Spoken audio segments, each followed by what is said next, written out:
My name is Mpho, Lebelo. I'm working on Rhinos Without Borders in the field.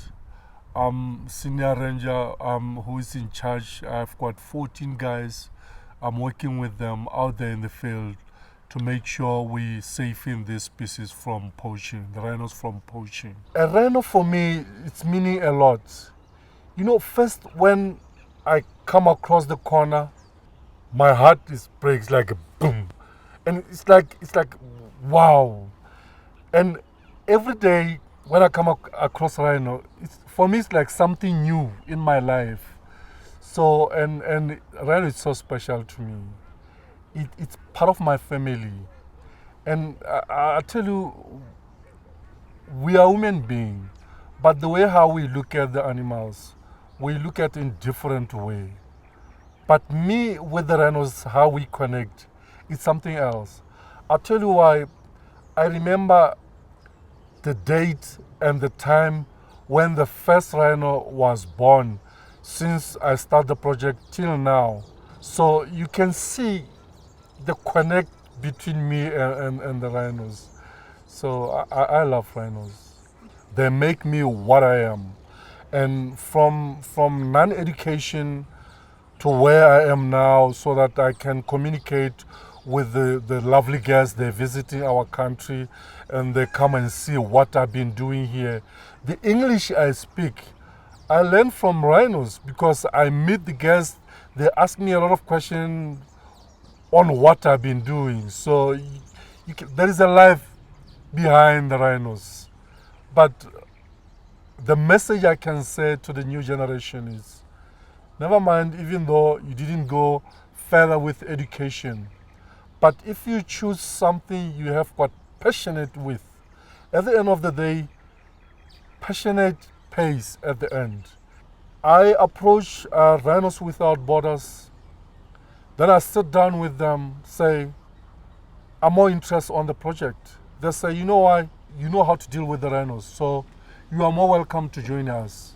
Then that's the time when I join Rhinos Without Borders. So I'm growing with this project, and my life is changed, and everything background of in terms of my family, my kids, I managed to send my kids at the school, so they're doing very well. My wife, she's happy. So I'm back again, back in the field.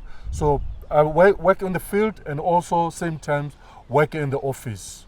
To move the rhino from the area to another area, and it's a lot of hard work. And you need more experienced guys, like the best vet, and then the best team, they're doing the operation, and the best driver. And you have to have one guy who communicating with the rest of the team.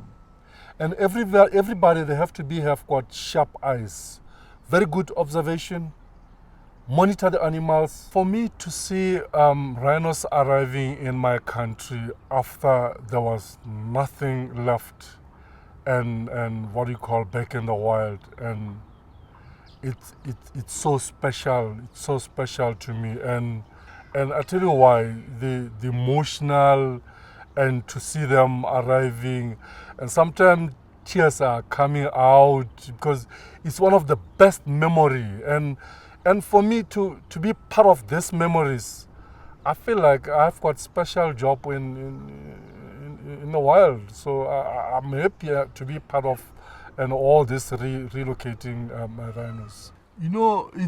I know it's very dangerous to be part of the monitoring team, to be looking after the rhinos, whereby it's one of endangered species, and everybody they're looking, or the poachers they're after the rhino horns.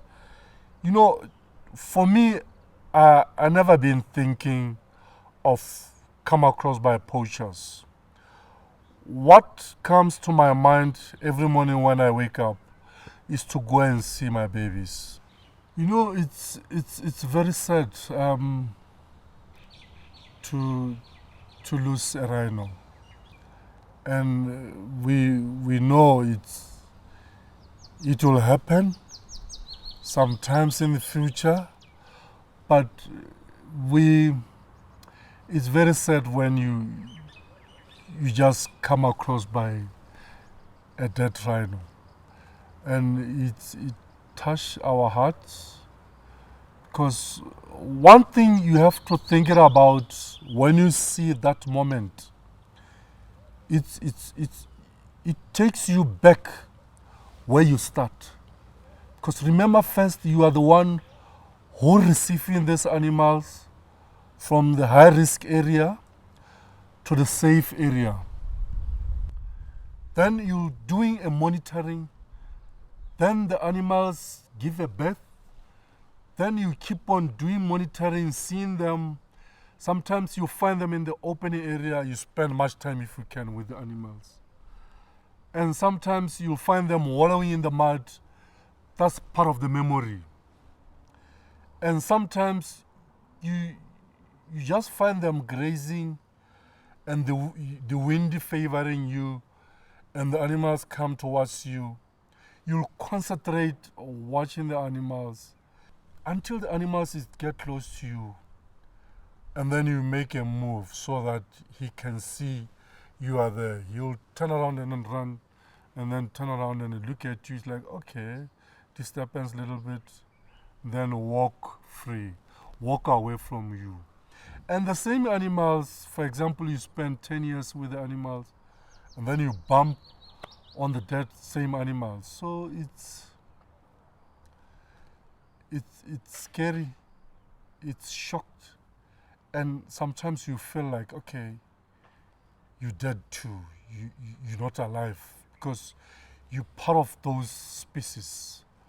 And you end up and feel like, okay, it's part of my family.